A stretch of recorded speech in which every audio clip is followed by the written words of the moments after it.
Kuku Raadios välja öeldud seisukohad ei pea ühtima Kuku Raadio seisukohtadega.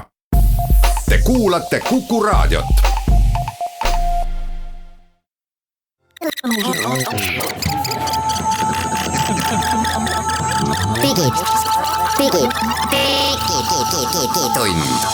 Digitund. Nutikad lahendused ja digitunni toob sinuni Elisa.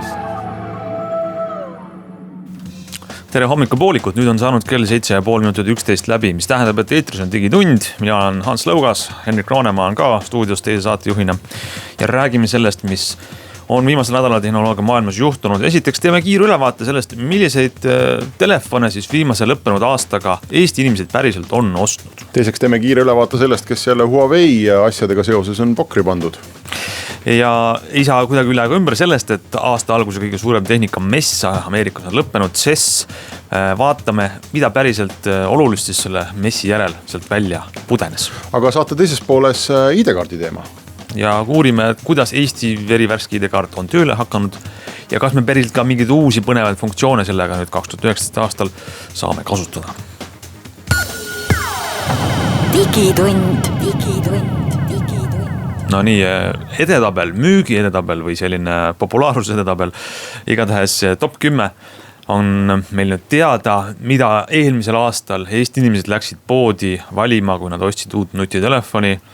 See annab sellise, kuidas öelda, väikse kroonika olukorra, mis meil telefoni tehnoloogiaturul toimub, kui me vaatame neid seadmeid, mida Eesti inimesed ostavad ja neid tootjaid. Ja meil on kaks tabelit, eks ole. Meil on enim müüdud telefonide mudeli järgi ja meil on populaarsemad telefonitootjad. Ja see on siis, kas see on Elisa top, eks ole? See võiks olema kõigi top. Elisa andis selle välja, aga see on kogu siis Eestis müügistatistika. Ma loen ette siis aasta enim müüdud telefonid. Samsung, Huawei, Sony, Samsung, Huawei, MyPhone. Ja populaarsemad tootjad Samsung, Huawei, Apple, Nokia, Sony, MyPhone, OnePlus, Xiaomi, LG ja Cat. No, kas me oskame mingeid järeldusi või üldistusi teha? Ma olen see Samsung, Huawei on esimene järeldus. Sinu järeldus on Huawei. Samsung, Huawei. No sina räägid Huaweiga praegu, et mina olen siis Samsung, sina oled Huawei. No tõsi on see, et kui me vaatame telefoni mudeleid, sa ei lugenud ette ja pole vaja ka, aga siin on selge selline läbilõige, et need, mis on kõige müüdumad telefonid üldse, need on sellised keskklassi telefonid, ei midagi väga kallid, aga ikkagi ei ole ka need 100-eurosed telefonid. J3 oli siis eelmise aasta kõige populaarsem ja P20 Lite. Ikka alla 500 euro, aga ikka mitusada eurot maksma telefonid on need, mida Eesti inimesed ostavad. Huvitav on see, et Sony ei ole üldse kadunud. Top 7 ostmised Sony Xperia XZ1 Compact, mis on väga vana telefon, oli eelmise aasta topis sees, kui Eesti inimeste üks armastatumaid telefone. Ja see telefon on pisike, see on pisikeste telefonide nagu siis esindaja. Ja mis veel on huvitav, kui me vaatame tootjaid, Samsung, Huawei, nagu sa ütlesid, on topis, aga Apple ühega oma mudeliga sinna esikümnesse ei saanud, aga tootjate arvestuses hoiab Eestis siiski 3. kohta oma kalliste telefonid. No ma arvan, et põhiline järeldus, mida me saame teha nendest topidest on see, et maailmas on 3 telefonitootjad, Samsung, Huawei ja Apple. Need on need, kes päriselt vähemasti, kui me nüüd Hiina kõrvale jätame, et Hiina turul vist see ülesehitus, seal on nüüd kohalike brände rohkem, eks ole, ja võib-olla üldse arenevad turud, aga ütleme, arenenud turgudel on Samsung, Huawei ja Apple ja ronivad sinna altpoolt sisse pigem teised Hiina tootjad. Ma liigitaks ka Nokia täna ikkagi pigem Hiina kui Soome tootjaks, või ütleme sinna kuhugi vahe peale. Aga OnePlus, Xiaomi, Cat on kindlasti väga tugevad Hiina. OnePlus ja Xiaomi, need on siis Eesti inimesed ostavad neid telefone. See on minuks üllatus, aga need on edetabelis sees, siis tootjate edetabelis kohal 7-8, nii et inimesed usaldavad seda juba, neid brände. Aga läheme edasi juba, mis on viimase nädala seonduv teema natukene ju. Selline meie lähedane uudis on see, mis toimus Huaweiga Poolas. Eelmisel teisipäeval võeti vahi alla üks Huawei müügijuht Poolas. Ja veel üks Poola inimene ka, kes oli, ma ei tea, kui palju tema tausta kohta teada on, aga meedias uudistes siis kirjutati, et ta on endine julgeoleku struktuuride töötaja Poolas. Kes nüüd töötab Orange Polskas, mobiilioperaatori juures. Ja see on niimoodi olukord, kus ei ole väga täpselt teada, mis juhtus, aga seal ei olnud nagu korruptsiooniskandaal, et keegi on kellega altkäemaksu andnud, vaid selle arreteerimine tehti siis spionaaži kahtlusega. ja Huawei siis selle Huawei töötaja enda tööleping lõpetati, ta vallandati Huawei'st ja Huawei saatis ka äsja teate, et tema süüdistused või et need, millest teda kahtlustatakse, et see ei ole mitte kuidagi seotud Huawei'ga. Jah, mitte selle tööga, mis see firma mitte selle tööga, mis ta seal nagu firmas tegi, et Huawei katsub siis distantseerida ennast selles ja kuna ikkagi väga mingit infot selle kohta ei ole, et milles neid siis täpselt süüdistatakse või mida nad tegid, siis me ei saagi öelda jah või ei või vasakule või paremale. Ja kui me tausta uurime, siis mõned huvitavad asjad kerkivad välja. Miks on see huvitav on see, et tegelikult see meile väga lähedane. Kogu seda ka Eesti äri, Baltikomi, Põhjamaade äri juhitakse sealt samast Poolast, seal peakorterist, kus see asi toimus. Sinna jooksevad need kohalikud jõuanad välja. Ja tõsi on, et see mees, kes nüüd kinni vahistati Huawei'st, oli endine siis Hiina saatkonna töötaja pikalt seal Poolas, et võib-olla see ei ole seotud firmaga, aga võib-olla ka on. Sest et mis nüüd juhtus pärast seda, asusid Poola poliitikud kõvasti lööma trummi sellega osal, et tuleks ikka võtta kogu Euroopa Liidus ja ka kogu NATO liikmesriikide seas ühtne seisukoht, et kas näitame Huawei'le rohelist, kollast või punast tuld, et ei ole mingit nalja tegemist enam. Kuni selleni välja, et siin mõned... No kollast on ikka juba näidatud ka. Kollast juba plingib päris paljudes kohtades.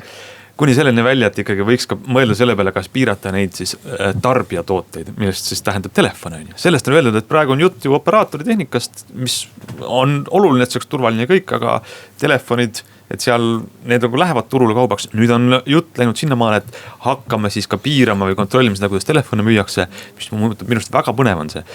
Ma tahaks näha, kuidas see edasi areneb, selles mõttes mul tuli just, me hakkame täna ID-kaardist rääkima, mul tuli meelde, et kui Eesti ID-kaardis avastati teoreetiline auk, no ta muutus lõpuks natuke praktilisemaks, aga kindlasti ei olnud olukord selline, et Eesti elanike ID-kaardid oleksid olnud kõik väravad uksed valla ja sõida ainult vankriga sisse, et ei olnud niimoodi.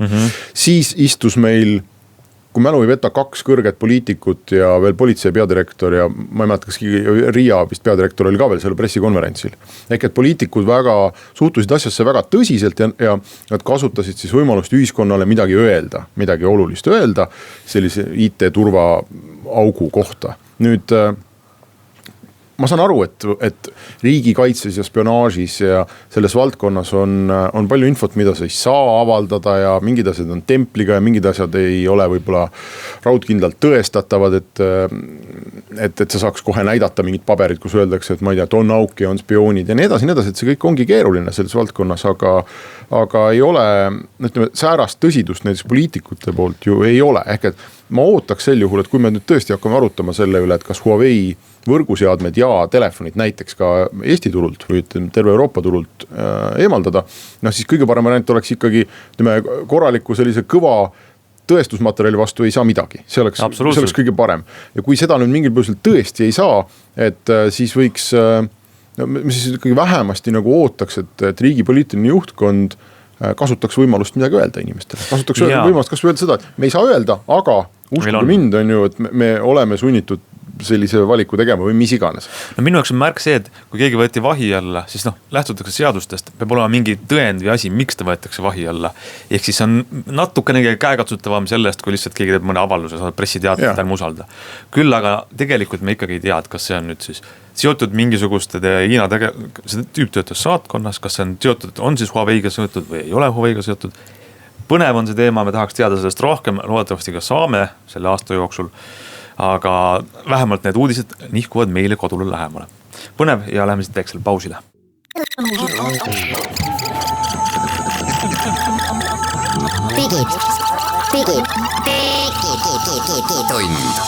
Digitund. Nutikad lahendused ja digitunni toob sinuni Elisa. Läheme digitunniga edasi. Vaatame korraks nüüd ka päris tehnika uudiseid, käekatsutavaid uudiseid, kui võiks nii öelda. Esimene, me peame ära mainima ühe korduva teema, mida me üle aasta oleme siin rääkinud juba, mis puudutab siis sellist toodet nagu AirPower. Teatavasti siis 2 aastat tagasi või 1,5 aastat tagasi, 2017 kuulutas Apple välja, et nad toovad turule täiesti erakordse seadme. Kuna me tahame oma kodudes juhtmetest vabaks saada, siis on selline suur matt või alus pind, millele saab peale laduda oma hunniku juhtmevabasid tehnikaseadmeid ja siis hakkavad maagiliselt need kõik energiaga täituma ja see kõik on väga mugav ja kiire ja valutu ja tore. mis ei ole olnud valuta, on selle asja tootmine. Kui nad ütlesid, et me saame selle järgmisel aastal valmis, järgmine aasta 2018 möödus ilma kipu ja kõputa. Ja nüüd on siis esimesed teated tulnud, et tõesti Hiinas on üks tehas hakanud valmistama seda toodet nimega AirPower, mis näeb piltide järgi ikkagi tõesti selline tulevikutoode välja, et sa laod sinna oma vidinad peale. Apple'i vidinad vist küll ainult. See on selle siis nüüd ühe firma masinad ainult lähevad sinna, aga siis näiteks telefoni ekraanile tekib siuke nimekiri kohe, et näed siin selle mati peal praegu loeb sinu telefon. Aku on 75% täis, siin on üks käekell, aku on nii palju täis. Siin on ühed juhtmevad kõrvaklapid, aku on täitumas. Kõrvaklappide korpus, aku on täitumas. Kui selline on tulevik, siis mulle meeldiks see tulevik. Jah, eks saab näha, et see on selline, ma arvan, et ta nüüd hetkel esialgu vähemasti ei tundu, et see on toode, mis päästab Apple'i või mis on kuidagi erakordselt oluline selle firma jaoks. Ta võib osutuda selleks, mitte kindlasti kõige olulisemaks tooteks, ta võib osutuda päris oluliseks tooteks tõepoolest, kui samamoodi nagu Apple on juhtinud neid revolutsioone läbi aastate, et mida kõik meilt ära võtta, et flopid ja CD-seadmed ja kõrvaklapipesad ja et nad on kogu aeg eemaldanud neid nii-öelda vanu tooteid, siis kui ma vaatan ka kodus, mul on üks laud, kus ma laen asju ja see laud põhimõtteliselt on juhtmepundar. ja kui Apple juhib nüüd seda revolutsiooni, et mul laua pealt see juhtmepundar ära võtta ja panna sinna üks kena valget värvi selline taldrik või matt, siis mul pole selle vastu midagi. Aga pigem ta on Apple'i jaoks selline täna on ta maine küsimus eelkõige, ehk et nad lubasid midagi, nagu sa ütlesid peaaegu 2 aastat tagasi, et kohe varsti tuleb enam-vähem ja vahepeal jõudis olukord vist nii kaugel, et nad isegi oma kodulehelt eemaldasid igasugust viited sellele tootele, mis pani inimest rääkima, et tõenäoliselt see ei tulnud neil ikkagi välja ja et seda toodet me ka mitte kunagi ei näe. Et nüüd siis näeme, et see oleks Apple'i jaoks kindlasti maine poolest väga oluline. Jah, vähemalt siis nende jaoks, kes hindavad sellist ägedat inseneritööd, et see tundub mulle ongi, et vinged nad selle ära tegid lõpuks, kui nad selle ära tegid ja kui see ikkagi niimoodi töötab. Selle juhtmevaba laadimist on olnud ju aastaid igasugustes seadmetes, et see keerukus oli täpselt see, mis sa ütlesid, et ma võin sinna panna mitu seadet korraga. Täna ikkagi ei ole niimoodi, täna saab ühe juhtmevaba laadija peale panna ühe seadme ja teine asi siis tõesti, et telefon siis näitab, et kuidas ka teistel seadmetel seal mati peal läheb. Iseenesest päris kihvt. Aga lähme edasi, lõppes USA's siis iga aasta alguses toimub suur elektroonikamess CES ja eelmises saates me natukene rääksime sellest, pigem küll tegime isegi nalja nende toodete üle, vähemasti osade toodete üle, sest igal aastal saab teha nalja nende toodete üle. Aga mõned asjad tooks välja, mis olid päris ja mis olid päriselt olulised. Esimene on mikroLED-telerid. Ja see on selline keerukas teema, aga põhimõtteliselt on asi selles, et mingi hulga aastate pärast ja me ei tea, kas see on 2, 4, 6, 8, tuleb uus teleritehnoloogia. Täna valdavalt on inimestel kasutuses LCD-telerid, turul on OLED-telerid ja peamine vahe on siis selles, et ütleme, see vahe on tehnoloogiline selles mõttes, et kuidas seal valgust kasutatakse ja kuidas seda pilti esile manatakse. LCD puhul peab valgustama tervet seda ekraani ja OLED-i puhul ei pea valgustama tervet seda ekraani. Et selle ekraani taga on siis LED-tulukesed, mis tekitavad seda valgust, tekitavad neid piksleid eri värviga ja kuna neid tulukesi saab OLED-i puhul välja lülitada ja sisse lülitada, siis eelkõige see tähendab, et must on must OLED-i puhul. Et kui vaatate kosmosefilmi ja on täiesti must kosmos, siis telekas lihtsalt, OLED-telekas lülitab need LED-id välja. Ja valgust ei olegi, valgus on 0, järelikult must. Siis LCD-teler ei saa seda teha, et ta mängib oma taustavalgusega, aga mingi valgus ikka on, et kui te teete toa täiesti kott pimedaks ja panete LCD-telerile musta ekraani, siis ta ei ole must, ta on selline helemust, ütleme niimoodi.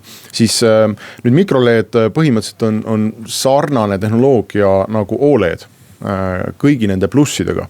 Kõik värviedastus, vaatenurgad, musta mustus, kontrast ja nii edasi. Aga tal ei ole, vähemasti lubaduste järgi ei ole neid OLED-i probleeme, kuna O seal OLED-is tähendab orgaanik, ehk need on orgaanilised, siis nad kipuvad surema mingi aja pärast, ehk need telerite eluiga on teatud piiranguga, küll näiteks LG ütleb, et see piirang on 100 000 tundi, arvutage välja, see on päris pikk aeg, on ju.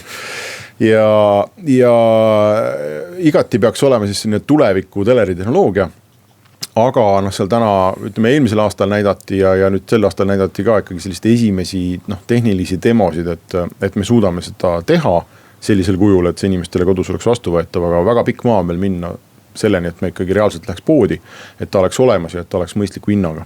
Need on hästi raske toota lihtsalt, põhjus on selles. Aga ilmselt siis tehnoloogiasõbrad peavad lähemal ajal õppima ühe termini selgeks, LCD, OLED ja mikroLED. Jah, vaatame siis, millal meie kodudesse jõuavad. Võib-olla telekatega seonduvalt ka üks uudis, mis me eelmine saade vist ei jõudnud, eriti kajastada on ka see, et Apple ei ehita oma nutitelekat. Ei kavatsegi ehitada.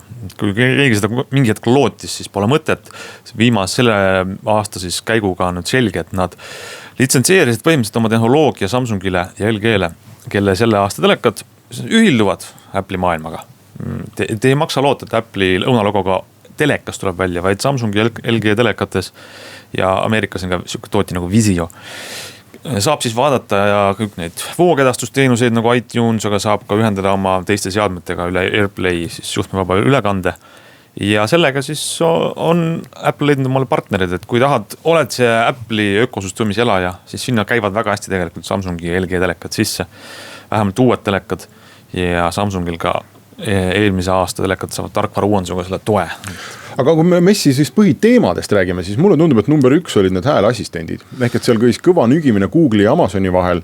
Google tahab siis oma, mis see nimi on? Google Assistant on selle nimi, eks? Ja Amazonil on siis on Alexa ja kõva nügimine käis, et kumb siis suudab rohkematesse seadmetesse oma seda hääleassistendi tehnoloogiat sisse panna. Google on öelnud, et varsti peaks olema siis väljas 1 miljard seadet, mitte mudelit, vaid lihtsalt erinevad seadet, kus see Google'i asi sees on ja Amazon teatas, et neil on Alexaga üle 100 miljoni seadme müüdud ning seal näidati küll igasuguseid erinevaid asju, kuhu nüüd need häältehnoloogiad on sisse pandud. Loomulikult kõlarid ja kõrvaklapid ja telerid ja need telekate alla käivad soundbarid, aga ka, mis me siin eelmises saates rääkisime, vetsupott ja keegi näitas mingit vannitoa peeglit, kus sa saad enam-vähem e-maili koostada samal ajal, kui sa hambaid pesed või ma ei tea, näkku kreemi paned.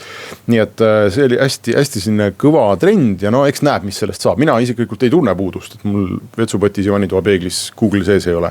Aga võib-olla on maailmas inimesi, kes tunnevad. Jah, ma ka natuke on üllatunud sellele, et öeldakse, et nüüd on mõistlikum on see, kui sa annad häälkäskluse, see ühendub siis teises riigis oleva andmekeskusega, muudab selle käsuks, saadab tagasi sinu nina ees olevasse telekasse ja midagi toimub. Et sinu soov vett peale tõmmata käib läbi Ameerika või läbi Iirimaa ja tuleb tagasi. Iirimaalt jäävad, et tõmbad vett, selle asemel, et tõsta käsi, vajutada näpu nupule ja olla sellega nagu rahul. No ei tea, jah.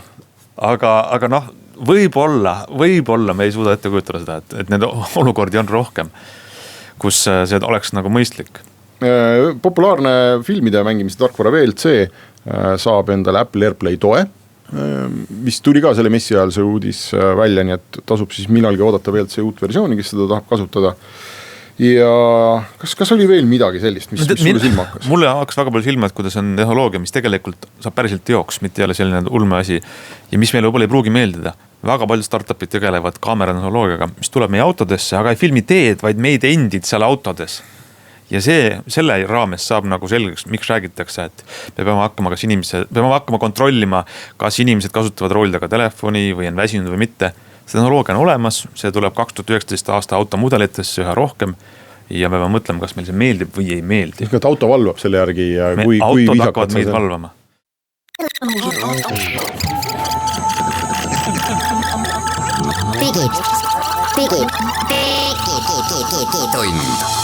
Digitund. Nutikad lahendused ja digitunni toob sinuni Elisa. No nii, digitund läheb edasi nüüd. Meil on saates nüüd ka külaline. Tere, Margus Arm, Riigi Infosüsteemi Ameti e-ID osakonna juht. Saime õigesti? Tere päevast, jah, õigesti. Teemaks ID-kaart. Miks me teid kutsusime täna? Sest et meil on praegu käes 14. jaanuar 2019 ja kui ma nüüd ei eksi, siis vist kas 10. detsember või mingi selline päev hakkas Eesti riik väljastama uusi ID-kaarte. Täpsustan, see oli 3. detsember, kui hakati neid avalduse, mis siis esitati, nendel hakati väljastama. Ja. No palju neid uusi ID-kaarte meil umbes ligikaudu ringluses võiks juba olla? See on ligikaudu 10 või 15 000. Päris arvestatav. Kuu ajaga välja antud dokumente. Ma tea, räägiks üle, ilmselt Hans võib-olla on siin neid artikleid kirjutanud, tema teab une pealt, mida tähendab uus ID-kaart. Seleta mulle ka ära, mille poolest ta siis uus on? Eelkõige sellepärast, et vana lepingupartneriga sai leping läbi ja pidi hakkama ettevalmistada uut ID-kaarti hanget. Ja siis oligi valiti uus hanke võitja välja, 1,5 aastat käis ettevalmistustöö ja siis jõudis nii kaugele, et 3. detsembril sai hakata väljastama uusi ID-kaarte. Aga mis mõttes ta uus on? Jah, see on uus kiip on seal peal, uus kiibi tarkvara on peal, kui me elektroonsest poolest räägime. Natuke on aga muutunud elektroonilise poole pealt sertifikaatide info, aga mis tavakasutajat kõige rohkem puudutab, siis ka visuaalne pool on muutunud. Et on ta näeb teistsugune välja, jah? Jah, ta näeb teistsugune välja. Kõige suurem erinevus on, et värviline pilt. Aga kui on uus kiip ja uus tarkvara, kas ta siis on kuidagi veel turvalisem kui meie turvaline endine kaart? Kõik ID-kaardid on turvalised olnud. Ja ma mõtlen, kas see muudeti seda turvataset või on ta kuidagi tuleviku kindlam? Me teame, et arvutid lähevad võimsamaks ja vanad algoritmid jäävad ajale jalgu. Arvutid lähevad võimsamaks, algoritmid jäävad jalgu, aga praegult meil on ikkagi kasutusel see krüptograafia, mis ei ole kvantarvuti kindel. Et me selle nimel juba teeme tööd, et näiteks järgmises mobiil-ID hankes olla võib-olla see juba minna sellise tehnoloogia, mis äkki oleks. Aga see ei sõltu nüüd Eestis, see on nüüd rahvusvahelise standardiorganisatsioonide küsimus rohkem. Ilma, et me nüüd läheks liialt tehniliseks, et meil ikkagi raadiokuulaja saaks aru, aga kas see, et meil on uus ID-kaart uue tarkvaraga, kas see tähendab, et ta on ühilduv või ei ole ühilduv sellega, nende süsteemidega, mis tunnistasid siis seda vana ID-kaarti, mida on siiamaani ju väga palju ringluses. Kas ühilduvus seda ei ole? Jah, ühilduvust automaatselt ei olnud, et seda oli teada, et kui uus ID-kaart tuleb, et siis see ei hakka iseenesest tööle. Ei e-teenustes autentimiseks, ei digitaalalkirja andmiseks ega ka kliendikaardi rakendusena. Et ükskõik, kes see võitja oleks olnud, kiip oleks olnud uus, tehnoloogia seal peal oleks uus olnud ja oleks pidanud tegema muudatust niikuinii. No ma siin juba tsiteeringi kolleeg Delfi Fortest, kes on siin paari probleemi kajastanud, mis on veel ütleme, rohkem kui 6 aega pärast seda uue kaardi väljaandmist veel tuleb need esile, siin oli Geeni Varamu vist oli, kes püüdis oma klientidele pakkuda võimalust ankeedi täitmiseks, öeldi, ärge tulge uue ID-kaardiga, ei tööta, katki on ja need näited on veel. Kus see seal probleem on, kui on mõni infosüsteem, veebilehekülg või iseteeninduskeskkond või mingi selline koht, kus mis ütleb, et sa ei saa sisse, kuigi sul on see kõige uuem ID-kaart. Miks ei saa? Ma arvan, et probleem on eelkõige selles, et see e-teenuse pakkuja võib-olla ise ei ole jõudnud või ei ole tal eelarvet selle jaoks, et tal on muud ärilised, kriitilisemad prioriteedid, et oma äriteenust pakkuda. Sest kaus nüüd olla, et ükski inimene järka hommikul selle pärast üles, et ID-kaardi autentida või digialkirja anda, et ID-kaart on ikkagi tugiteenus millegi muu teenuse tarbimiseks. Nii et see tähendab, et selleks, et sa uut kaarti hakata toetama, tuli süsteemid ümber teha.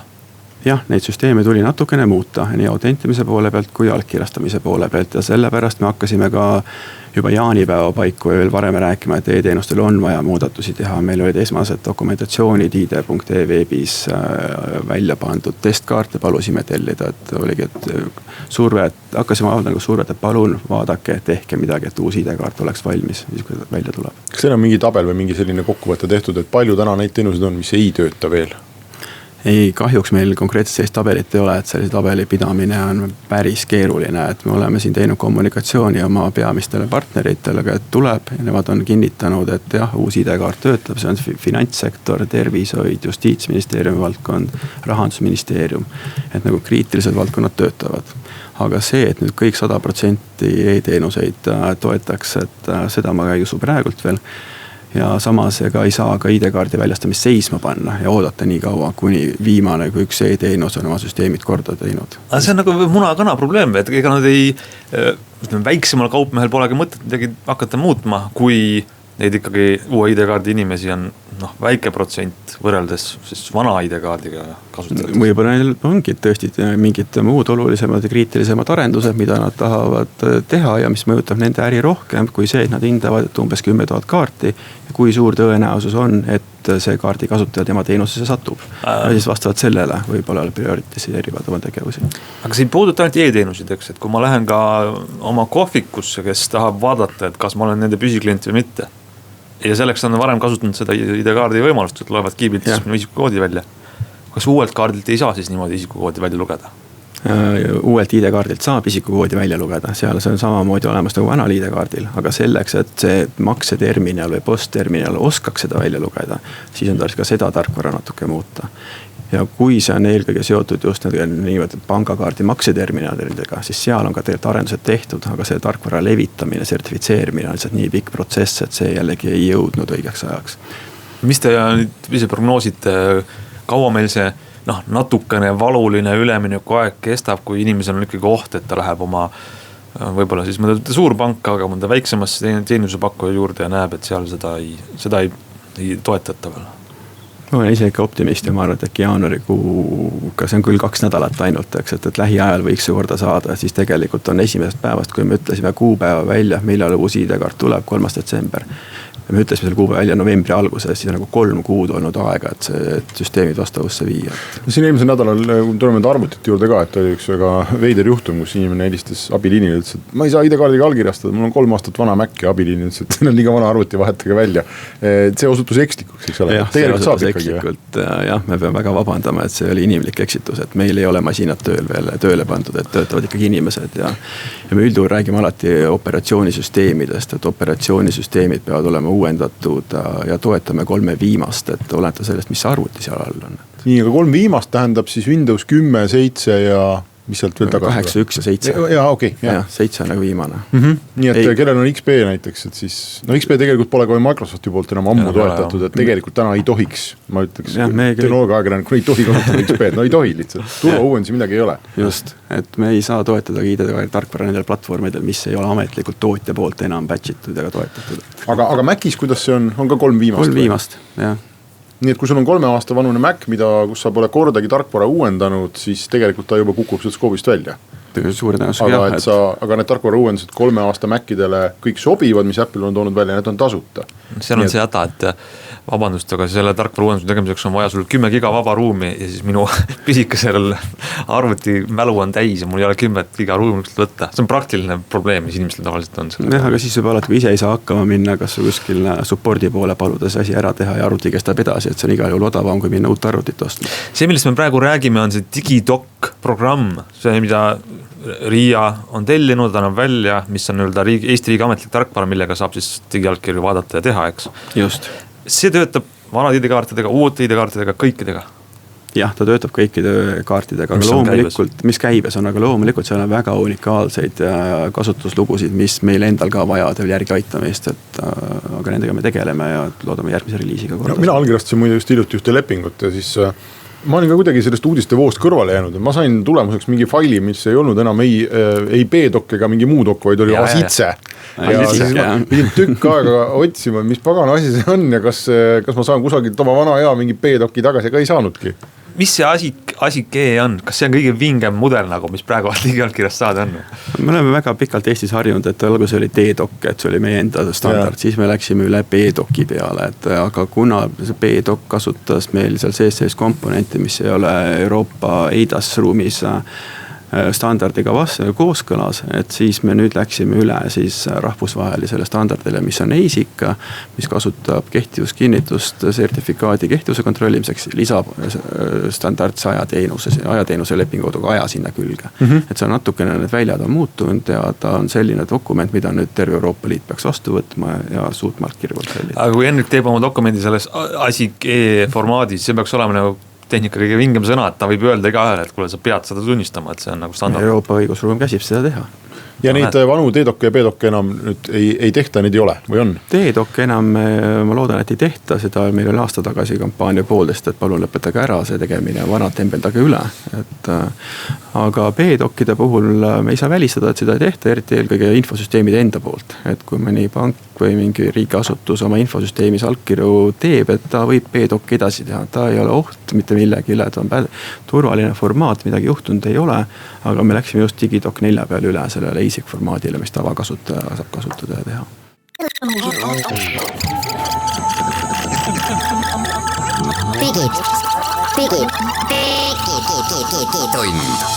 Digitund. Nutikad lahendused ja digitunni toob sinuni Elisa. Jätkame digitunnis juttu uuest ID-kaardist ja uuest ID-kaardi tarkvarast. Ma unustasime ennem ühe asja mainida ära selle, et see digiallkirjastamise, mille me lõpuks omale selgeks tegime, mis on need allkirjad ja kus seda võimalik teha on. seda on võimalik nüüd teha ka mobiilis päris edukalt, eks, sest et suurtele mobiiliplatvormidele on nüüd uus rakendus olemas. Jah, me toetame praegu Digidoc klienti 5 platvormil ja just hiljuti lisandusid juurde siis Android ja iOS. Mis need 5 on, loeme siis kokku, Mac, Windows, Android, iOS. Linux. Linux muidugi. Ja, ma unustasin, vabandust kõigi Linuxi kasutajate. Olen ka ise kusjuures Linuxi kasutaja peaaegu iga päev, nii et näed, ongi 5 jah. Nii et põhimõtteliselt, kui mul tuleb näiteks kiri, mis sellega on kaasas digiallkirjastatud dokument, ma võin mobiilis seda allkirja vaadata juba ja dokumendi sisu näha. Jah, selleks tuleb siis alla tõmmata RIA Digidoc äpp ja pärast seda on siis võimalik seda manuses olevat kirja avada ja vajadusel ka allkirjastada. Aga allkirja ma saan anda ainult siis, kui mul on mobiili-ID, eks? Tegelikult on ka kaardilugejad, mida saab panna nüüd nutitelefoni külge ja siis ka ID-kaardiga allkirju anda. Ma ei ole kunagi näinud sellist. Kuna sa juba siin oled, siis ma pean ära küsima, kuidas edeneb Smart ID integreerimine kogu sellesse digidokindusse? Smart ID osas üks asi on tehnoloogiline pool, et ära integreerida ka selleks, et seda kasutama hakata, peab meil olema ka teenusepakkujaga mingi lepinguline suhe ja lepinguline suhte kallal me natuke töötame praegu. Eelmine aasta oli juttu sellest, et ikkagi te vaatate numbritele otsa, et see on kallis või?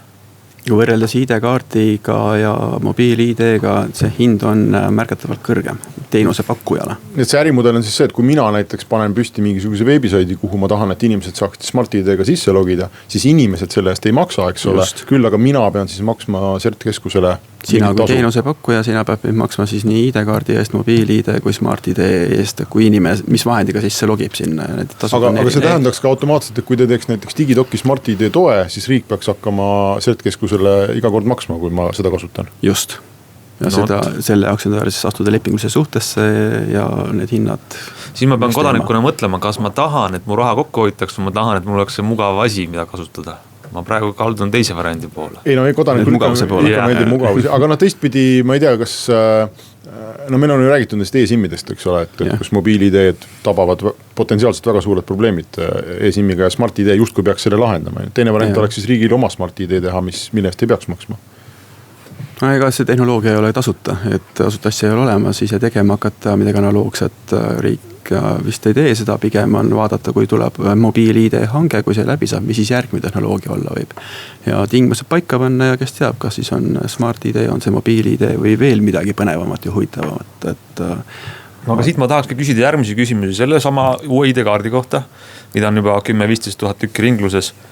Et eelmine aasta, kui sellest räägiti, mul silma, et see uus ID-kaart toetab kontaktivaba tehnoloogiat.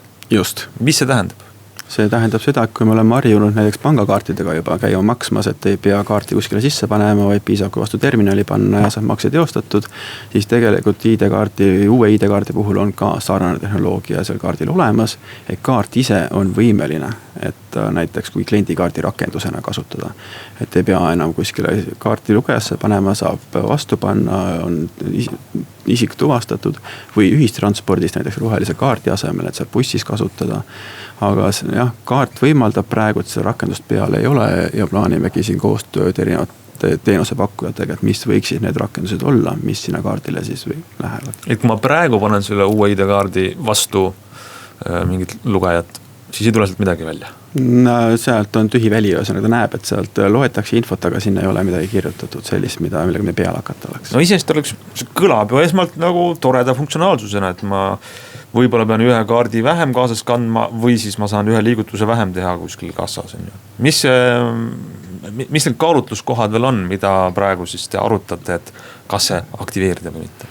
Eks ta eelkõige olegi see, et kuidas seda teha turvaliselt ja niimoodi, et mingid andmed kuidagi kaduma ei lähe, et me ju keegi ei taha, et bussis tullakse ja skaneeritakse, et kui vanad inimesed siis sõidavad, millal nende sünnipäevad on, kui me isikukoodi sinna peale paneksime, et see on ikkagi kaugloetav, raadiolained ja selleks ei pea olema kaardiga füüsiliselt koos, et see info kätte saada, et põhiküsimus on see, et mida sinna teha ja kuidas seda siis turvaliselt teha. No trend on ikka see, et kõik need teenused, mis täna meil plastkaardi kujul rahakotis on ja kipuvad minema mobiili ja me kasutajatena on ju väga tahame, et maksed lähevad sinna ja mina tahaks, et see sama roheline kaart Tallinnas elajatele, et läheks ka mobiili. Kas on arutatud, kas põhimõtteliselt oleks võimalik ka kogu see ID-kaardindus nii-öelda mobiili viia, mitte ainult mobiili ID kujul, vaid ka kaardi enda kujul?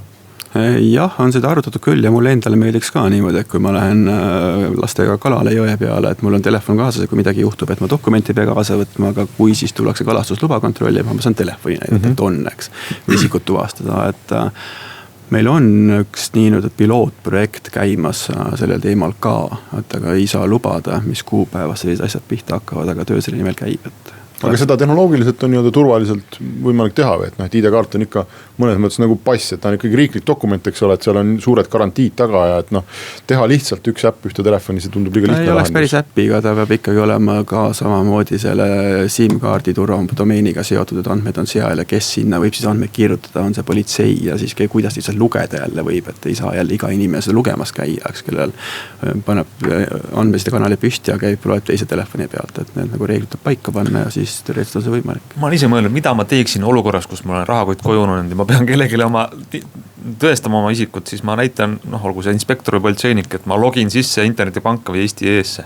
Et kuna sisse login, siis ma olen see isik. Teoreetiliselt võiks see toimida, aga ma arvan, see seadusandluses nii öeldud ei ole. Seda küll, jah. Olgu, ühesõnaga, meil on võimalus, et ID-kaart võiks saada kontaktivaba toe, aga see on lihtsalt, siis ta toimiks nagu samamoodi masin võiks lugeda kontaktivabalt seda infot, mida me näeme silmadega kaardi pealt, mis on siis, ma ei tea, isikukood, nimi, pilt. Ta ei toimiks niimoodi, et me saaks hakata andma sellega allkirju. Ei teoreetiliselt võiks ta samamoodi käia, nagu need mobiilimaksed käivad ju, et sa saad põhimõtteliselt võid anda allkirja niimoodi, et sa paned oma telefoni mingi koha vastu, käib piiks ja siis pead telefoni peal sisestama PIN 2, et ma ei tea. Sellega oleks veel natukene ettevaatlik, et pigem esimene samm on ikkagi need nii-öelda kliendikaardi rakendused ja see pool, ja teine samm, et kuidas siis teha turvaliselt autentimist üle selle PKI tehnoloogia ja digiallkirjastamist, et seal ei tea, et oleks seal väga töökindlaid versioone, et lahendusi. Kas me ID-kaartis saaks kasutada veel kuidagi oma arvutis laiemalt, mitte ainult Eesti ökosüsteemis? Jah, meil on ka sellised mõtted olnud, et võiks vaadata väljapoole Eestit ja eelkõige suured teenusepakkujad, olgu need siis Amazonid või Facebookid, eks mina isiklikult küll tahaks, et ma saaksin jällegi oma ID-kaartiga näiteks Amazoni sisse logida Facebooki. Aga Eesti riigina minna sellise suurte tootjate juurde, et öelda või et palun pange see Eesti ID-kaardi nupp sinna külge, et on vähe usutav, et seal me üritame teha koostööd rahvusvaheliste organisatsioonidega nagu GSMA, mis ühendab üle maailma olevad mobiilioperaatorid. Ja nendel on olemas autentimisviis, et kuidas seal isikuid tuvastatakse, et ja nemad teevad müügitööd, et saada suurtele teenustele külge. Aga see on siis mingi vahe, nagu lüli oleks või, sest see on tõesti nagu mõeldamatu, et oleks ühel Amazonil või Facebookil alguses ühe riigi nupp logi siis ID-kaardiga ja siis võib-olla 28 nuppu sellist või rohkemgi. Euroopa Liidus 28. Euroopa Liidus 28 ja maailmas veel rohkem nuppe. Aga see oleks siis vahelüli kuidagi, et kas see GSMA pakub mingisugust vahekihti või teenust, kus saaks selliseid Euroopa Liidu digiteete nagu kasutada? Jah, nendel on endale välja töötatud selline projekt nagu Mobile Connect ja autentimist teenus, see on eelkõige puudutab autentimist, et isikut tuvastada kuskile teenusesse sisse logimisel.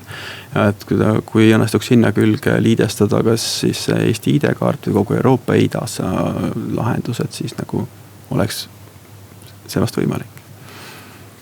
Jah, me siis jääme ootama, et 2009, kas midagi sellest tuleb 2019 ka või kui riigi toimimine võib teinekord päris aeglane olla? Jah, riigi toimimine võib vahet veel aeglane olla, et aga lugesime 3 huvitavat asja, loodame, et tegelikult selle kõige kindlam võiks olla ikkagi see NFC poolega edasi liikumine, et teised sõltuvad ka teisest partneritest rohkem. No mul on lõpuks selline küsimus, ma vaatasin oma rahakotti, mul on veel vana ID-kaart, kehtib tükk aega veel. Kas praegusel hetkel on midagi sellist, millest ma kohe ilma jään, kui ma ei lõika kääridega vana kaarti puruks ja ei lähe taotle uut, et saada seda uut ja kõige vingumat kaarti? Ei, ma arvan, et praegu tormama küll kuskil ei pea, et vana ID-kaart töötab samamoodi nagu uus ID-kaart hetkel, et ära lõika veel kaarti käitegi. Selge, aga see tähendab, et meie saateaeg on läbi. Aitäh kõigile kuulajatele ja aitäh kõigile osalejatele. Ja tulete meelde, et kes tahab meid järel kuulata, 100 erinevat varianti on selleks, aga ma vaatan iga kuu Spotify numbreid, need nii mõnusalt tõusevad. Tundub, et inimestele meeldib Spotify'st raadiosaateid järgi kuulata, nii et tehke Spotify lahti, kirjutage digitund. Soovitan ka laupäeval eetris olnud Restarti Kaspar Korjusega, Eesti e-residentsuse tiimijuhiga, kes ametist lahkus ja kes rääkis väga haaravalt sellest, et milliseid takistusi ja kuidas tuli sellel meeskonnal ületada, et see asi päriseks saaks, reaalsuseks saaks. Aga digitund on läbi, aitäh ja kohtume nädala aja pärast.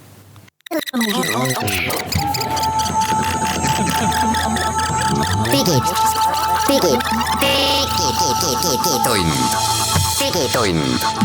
nutikad lahendused ja digitunni toob sinuni Elisa.